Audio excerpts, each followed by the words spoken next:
रात से खबर चल रही है और पीटीआई वाले जो हैं वो भंगड़े डाल रहे हैं, खुश हो रहे हैं। और किस बात में खुश हो रहे हैं आप? हाथ तो वही है ना, कभी आपको चपेट, कभी उसको चपेट, कभी उसको चपेट। दोस्तों, अमेरिकी गुलामों को पाकिस्तान पर मुसल्लत करने का अंजाम सामने आ गया है। बिलावल भुट्टो ने भारतीय वजीर खारजा से धप्पड़ खाकर पूरी कौम का सर शर्म से झुका दिया है। पूरी खबर भारतीय मीडिया और इमरान रियाज खान की जुबानी सुनाने से पहले आपको ये भी बता दें कि दोस्तों, बहादुर सहाफी इमरान रियाज खान भी बिलावल भुट्टो की जलालत पर बोल पड़े। भारतीय वजीर खारजा की जानिब से बिलावल भुट्टो को मारे जाने वाले। और किस बात में खुश हो रहे हैं आप? हाथ तो वही है ना, कभी आपको चपेट, कभी उसको चपेट, कभी उसको चपेट। और इस हाथ को पकड़ना था, इस हाथ को आपने रोकना है।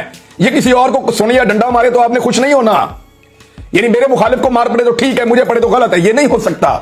जुल्म जुल्म है, चाहे वो किसी के साथ भी हो। वाले धपड़ों की गूंज से पूरी कौम को आगाह कर दिया। इमरान रियाज खान का कहना था कि इन भारतीय गुलामों को कुछ जर्नैल्स की साजिश की वजह से हमारे ऊपर मुसल्लत कर दिया गया है। भारतीय एससीओ की बैठक में शामिल होने पहुंचे बिलावल भुट्टो। ये बड़ी और अहम जानकारी आपको दे रहे हैं। एससीओ समिट है, दिल्ली जाने वाले पाकिस्तान के मंत्री अब भारत की शरण में आ रहे हैं और भारत के खिलाफ हर अंतर्राष्ट्रीय मंच पर दुष्प्रचार करने वाला पाकिस्तान अब घुटनों पर आ गया। और मीडिया भी ये चीख चीख कर बता रहा है कि भारत के वजीर खारजा ने बिलावल भुट्टो से भारतीय पायलट अभिनंदन का बदला धप्पड़ मार कर ले लिया है। जब बिलावल जरदारी स्टेज पर पहुंचा तो भारतीय वजीर खारजा ने बिलावल जरदारी को जनाटेदार धप्पड़ मारते हुए स्टेज से नीचे उतरने का इशारा कर दिया और हाथ तक न मिलाया। दोस्तों, चोर बिलावल भुट्टो की वजह से पूरी कौम के मुंह पर ये तमाचा रसीद कर रहा है। और क्यों ना करे, इमरान खान जैसे ईमानदार लीडर के होने के बावजूद भी पाकिस्तान के ताकतवर तरीन इदारे इन चोरों के साथ मिले हुए हैं। दोस्तों, इस हवाले से अपनी राय का इजहार कमेंट सेक्शन में दें। वीडियो अच्छी लगे तो लाइक करें और इस चैनल को सब्सक्राइब